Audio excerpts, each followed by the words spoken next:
सत्यनारायण उच्च शिक्षा संस्थान तुलसीपुर श्रावस्ती के यूट्यूब चैनल ज्ञान संपदा में आपका स्वागत है। मैं जीवनलाल, प्रवक्ता सामाजिक अध्ययन। हमारी पृथ्वी एक ग्रह है जो सूर्य के चारों ओर चक्कर लगा रही है और इसी से संबंधित आज हम पृथ्वी की गतियों के बारे में सीखेंगे। पृथ्वी की 3 मुख्य गतियाँ होती हैं। पहली है एस्ट्रोनॉमिकल मोशन, खगोलीय गति। दूसरा है जियोलॉजिकल मोशन, भूगर्भीय गति। और तीसरा है ज्योग्राफिकल मोशन, भौगोलिक गति। सामान्यतया हमारे डीएलएड के पाठ्यक्रम में एस्ट्रोनॉमिकल मोशन ही दिया गया है, खगोलीय गति, जिसके बारे में अभी हम सीखेंगे। लेकिन उससे पहले जो 2 और अन्य गतियां हैं उनके बारे में भी थोड़ी बहुत जानकारी प्राप्त कर लेते हैं। दूसरे नंबर पर है जियोलॉजिकल मोशन, भूगर्भीय गति। जैसा कि हम सब जानते हैं कि पृथ्वी के 3 परतें हैं। पहली है क्रस्ट, दूसरी है मेंटल और तीसरी है कोर। और तीनों परतों में संगत नहीं है, अर्थात तीनों परतों में अलग अलग गतियां पाई जाती हैं। इसी का परिणाम है कि हमारी क्रस्ट और मेंटल के बीच एस्थेनोस्फीयर, जिसकी मोटाई लगभग 1.5 किलोमीटर है, उस पर घर्षण हो रहा है। दोनों परतें समान रूप से नहीं घूम पा रही हैं, जिसका परिणाम ये होता है कि भूतापीय ऊर्जा उत्पन्न होती है, जियोथर्मल एनर्जी। और यह पृथ्वी पर कहीं कहीं देखी जा सकती है। इसको आप गर्म जल के स्रोतों के रूप में पृथ्वी पर देख सकते हैं। कहीं कहीं गर्म जल के स्रोत पाए जाते हैं। दूसरा इसी में है मेंटल और कोर के बीच गटनबर्ग विसंगत तल। वहाँ पर भी दोनों परतों के बीच फ्रिक्शन है, घर्षण है, जिसके परिणाम स्वरूप भूचुंबकीय ऊर्जा उत्पन्न होती है, जिसको हम उत्तरी और दक्षिणी गोलार्ध पर प्रकाश प्रदीप्त के रूप में देख सकते हैं। इसी तरह ज्योग्राफिकल मोशन में, भौगोलिक गति में 2 गतियां पाई जाती हैं। एक है एंडोजेनिक फोर्स, आंतरिक गति। दूसरा है एक्सोजेनिक फोर्स, बाह्य गति। बाह्य गतियों में आप देखेंगे पर्वतों का भूस्खलन, हिमस्खलन, चट्टानों का टूटना और कीचड़ का, बरसात के समय कीचड़ का फिसलना। यह भी एक तरह की गति है जो ऊपर से नीचे की ओर आती हैं, अर्थात इनका कारण है पृथ्वी के गुरुत्वाकर्षण बल। दूसरा है एंडोजेनिक फोर्स, आंतरिक गति। उसके 2 प्रकार हैं। एक है वर्टिकल, लंबवत, इपेरोजेनिक। और दूसरा है क्षैतिज, हॉरिजॉन्टल या ओरोजेनिक फोर्स। लंबवत को भी 2 भागों में बांटा गया है। एक है इमर्जेंस, उद्भव, और एक है सबमर्जेंस, अवसान। वर्टिकल गति पृथ्वी के भूपर्पटी पर पाई जाती है। हमारी भूपर्पटी ठोस है और भूपर्पटी 2 प्रकार की है। कुछ ओसनिक है, समुद्र, और कुछ महाद्वीपीय। महाद्वीपीय और समुद्री परतों में विसंगति है, कुछ ऊपर उठ रही हैं, कुछ नीचे दब रही हैं। महासागरीय नितल में अवसादों के जमा होने के कारण वह भाग नीचे दब रहा है, जो एस्थेनोस्फीयर पे 3000 डिग्री सेल्सियस तापमान होने के कारण पिघल रहा है और लावा बनकर कहीं ना कहीं भूपर्वटी पर ज्वालामुखी उद्गार के रूप में बाहर आता है।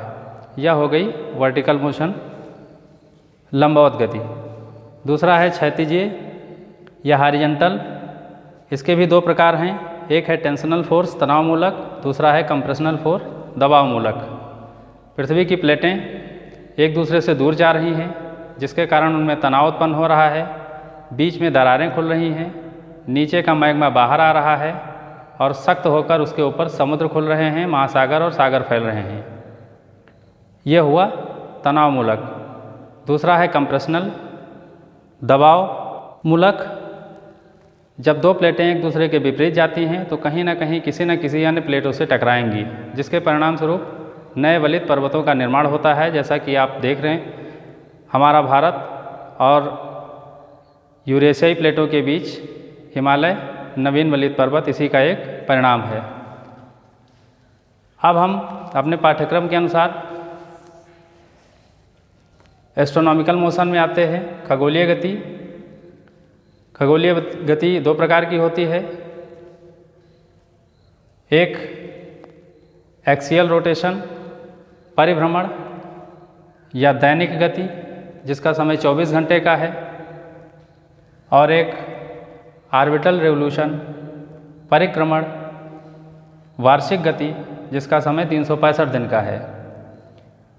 एक्सियल रोटेशन में पृथ्वी अपने अक्ष पर 24 घंटे में एक चक्कर घूम जाती है, जिसके कारण पृथ्वी पर दिन और रात होते हैं।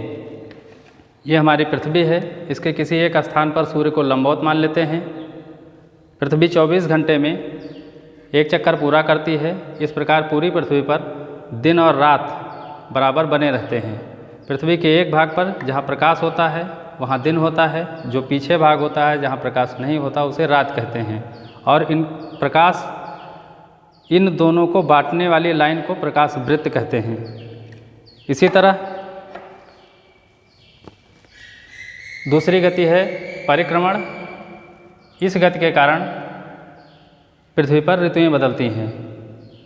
पृथ्वी सूर्य के चारों ओर 365 दिन में एक चक्कर पूरा करती है, जिसके परिणाम स्वरूप पृथ्वी पर ऋतु परिवर्तन होते रहते हैं।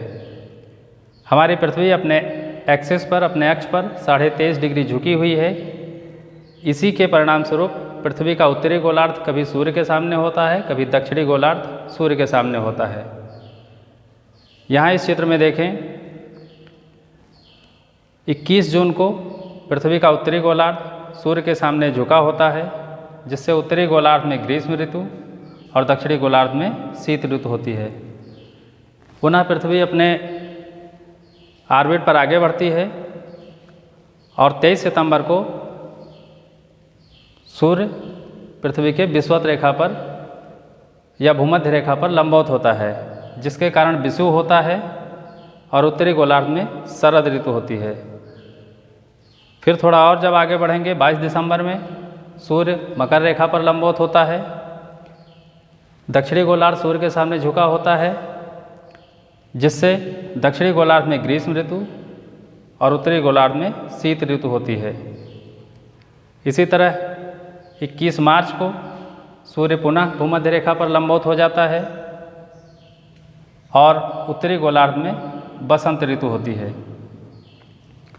पृथ्वी के इसी गति के कारण ऋतु परिवर्तन होते रहते हैं।